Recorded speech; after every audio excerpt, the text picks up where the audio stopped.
Usap-usapan ngayon online ang umano'y balita sina Kim Chiu at Paolo Avellino ang umano'y bumili ng property together. Bagay na lalong nagpainit sa mga espekulasyon tungkol sa tunay na estado ng kanilang relasyon. Bagamat wala pang opisyal na kumpirmasyon mula sa dalawa, mabilis itong naging trending topic lalo na sa mga tagahanga ng tambalang Kim Pao.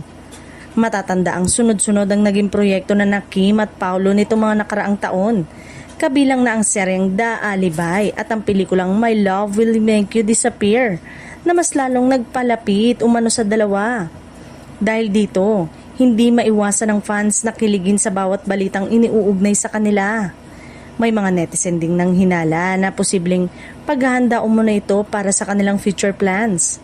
Lalo pat dati nang naiugnay sa kanila ang mga usap-usapang madalas silang magkasama kahit off-camera. Gayunpaman, nananatiling tikom ang bibig ng dalawang pagdating sa kanilang personal na buhay.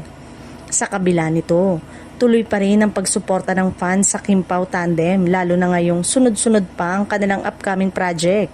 Kabilang ang Kopino na inaabangang ilalabas ngayong 2026. Sa ngayon, nananatiling haka-haka pa lamang ang tungkol sa umano'y property na binili ni Kim at Paolo together.